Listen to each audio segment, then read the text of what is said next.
Bonjour à tous et bienvenue dans cette nouvelle vidéo. Alors aujourd'hui j'avais envie de partager avec vous un tuto de bain de bouche très facile à faire à base de plantes et d'épices que j'avais vraiment à cœur de partager. Alors peut-être que vous le savez, mais l'hygiène bucco-dentaire a un grand impact en fait sur le mental, puisque on le sent quand on se nettoie la bouche de manière approfondie, de manière saine, ça va vraiment avoir un impact sur notre confiance en nous, sur l'allègement de notre mental, on se sent vraiment détoxifié, on se sent beaucoup plus léger, mieux dans ses baskets, et donc en général la journée aussi se passe d'une meilleure énergie. Et puis ça va avoir aussi un impact sur la flore digestive, puisque toutes les bactéries en fait qui stagnent au niveau de la bouche ont aussi une interférence sur notre microbiote, et du coup quand on vient en fait assainir la bouche, on vient aussi par voie de résonance assainir aussi notre système digestif. Et d'ailleurs vous allez voir, c'est le propre des plantes et des épices que nous allons utiliser dans cette recette. Alors trêve de bavardage, je vais vous montrer très vite comment on fait cette recette et vous montrer aussi comment on l'applique, comment on l'utilise.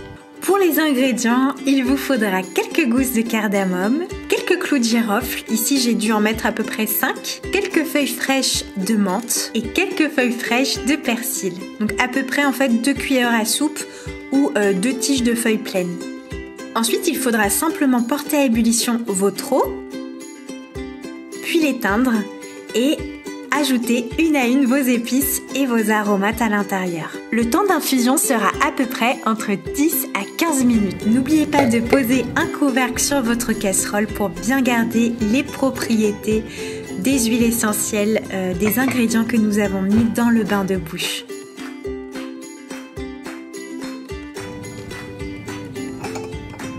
Ensuite, il suffira tout simplement de filtrer votre préparation pour en recueillir tout le nectar.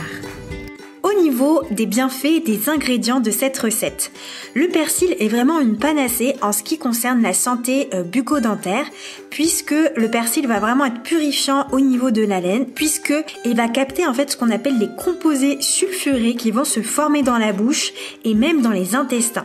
Donc ça peut remonter notamment si vous mangez de l'ail ou de l'oignon. Le persil est un peu considéré comme un déodorant naturel puisqu'il est très riche en fait en chlorophylle.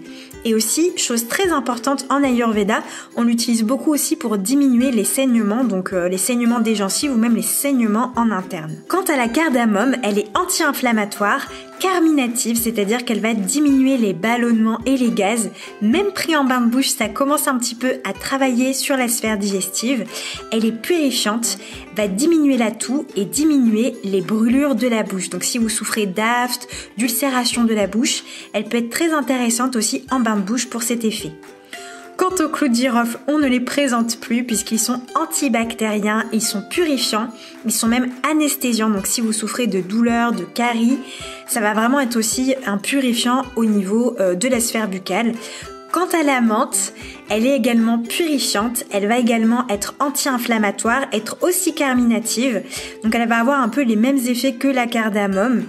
Et c'est vrai qu'elle va aussi rafraîchir la laine comme pour le persil. Donc cette conjonction de ces 4 ingrédients va vraiment donner une jolie synergie pour la santé bucco-dentaire et nous permettre d'avoir une belle haleine et une belle santé au niveau de notre bouche. Donc voilà, notre bain de bouche est fin prêt. Vous avez vu, c'est très simple à faire. Donc là, je vais vraiment attendre qu'il se mette en fait à température ambiante pour que ça soit beaucoup plus agréable pour la bouche et ensuite on va l'utiliser.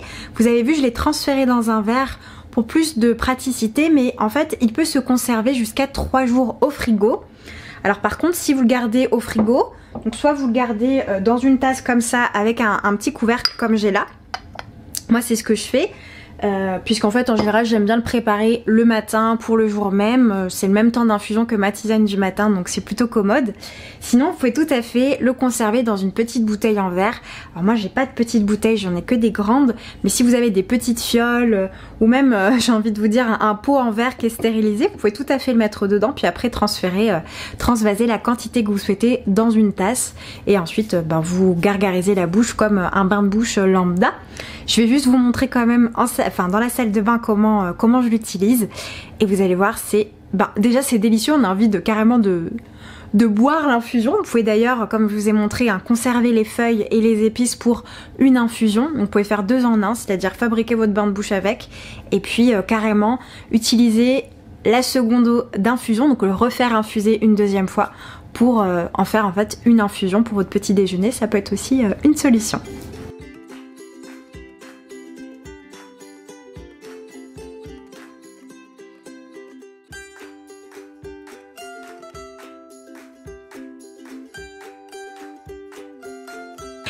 Et voilà, et c'est vrai que c'est hyper agréable parce qu'on n'a pas ce côté un peu chimique, hyper concentré qui des fois fait pleurer de certains bains de bouche.